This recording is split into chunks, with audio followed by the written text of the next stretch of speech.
I want to bring in our chief Washington correspondent, Jon Karl, who's been reporting on the January 6th attack for the last year for his book and for us here at ABC News. And John, you heard the president there talk about the facts in this, that the governors, that the attorney general, the then attorney general William Barr said there was no evidence of fraud. The judges across the country in the battleground states said no fraud, that 81 million voters voted for President Biden, that the former president was defeated by 7 million votes, going down point by point here. And one of the things that you have reported is not only the horror of January 6th, what we witnessed unfold, but how close we came to something even worse. And I think that the critical thing in what Joe Biden did there in that speech was to put this in the larger context, David. This was not simply a day about an insurrection, about a riot, about an attack on the Capitol building. It was about more than the violence that we all saw, as horrific as it was. The real significant thing that happened and why this was different than riots we have seen elsewhere or unrest we have seen elsewhere is this was an effort to overturn a presidential election, to seize power, to effectively overthrow a duly elected president-elect. And what Joe Biden did in that speech was to go over point by point by point the underlying lies that fueled the attack on the Capitol building. Looking at, I thought another very important point he made is that there were elections up and down the ballot. You know, 2020 was actually a very good election for Republicans, except for Donald Trump. They picked up seats in the House. They picked up governorships.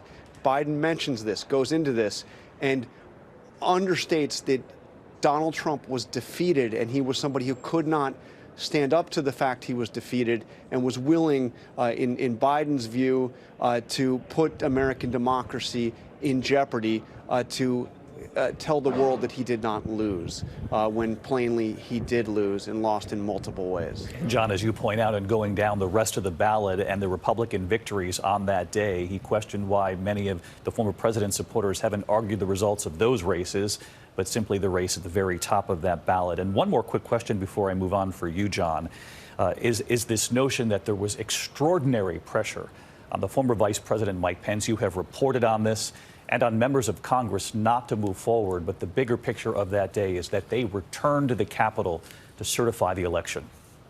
You know, it's actually a tremendous point of optimism in all of the dreadful memories that we have from that day, is that after the riot, David, after this building was attacked, and after this building was stormed, hundreds of people roaming the halls, carrying with them, you know, obviously the magnetometers were irrelevant. There was concern that there could have been bombs left in this building, that there could have been other things that were, you know, dangerous. There was a real fear about coming back. But Congress came back.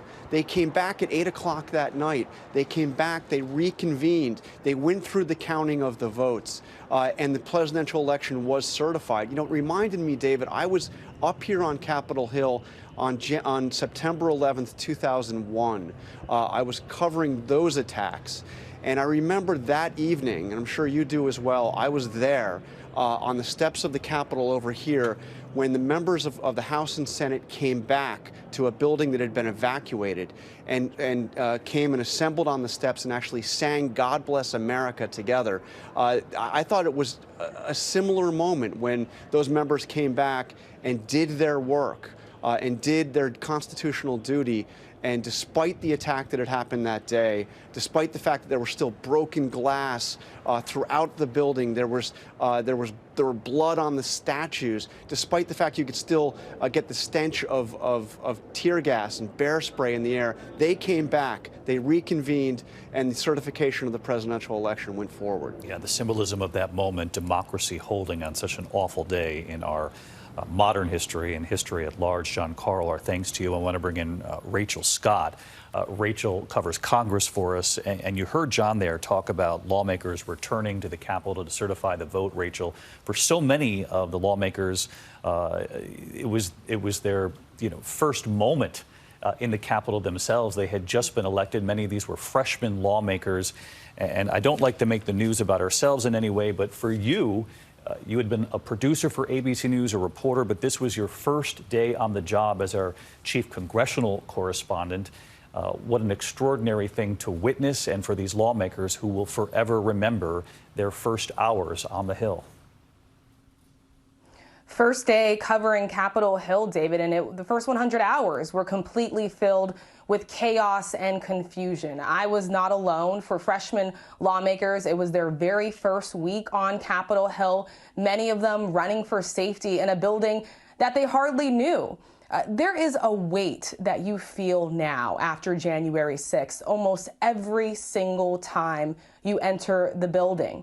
Windows, entrances, exits, the cafeteria, it all triggers some level of trauma from that day for very many people. The lawmakers that were stuck and trapped up in the gallery, they have formed a group, staying connected that day together by chance. They have gone to therapy together. Some have been diagnosed with PTSD.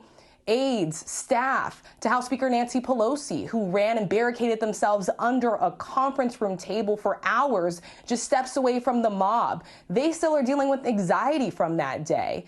So many people that suffered so much pain and trauma now returning back to the Capitol in a place where they never knew whether or not they would actually make it out. 147 Republicans voted against certifying the election that day, and it also changed our politics. There are deep divisions inside the United States Capitol between Democrats and Republicans. Those who stood side by side that day throughout the violence are still at odds over the events that unfolded, David. Talk about the divisions on Capitol Hill, even stronger today than perhaps a year ago. Rachel, thank you. I want to bring in our chief global affairs correspondent, Martha Raddatz, because, Martha, you were at the Capitol 1 year ago. You witnessed those divisions, not among lawmakers, but among members of the American people. There were veterans there, supporters of the former president, against the officers, many of whom at the Capitol had served their country too overseas. And I know that has never really left you.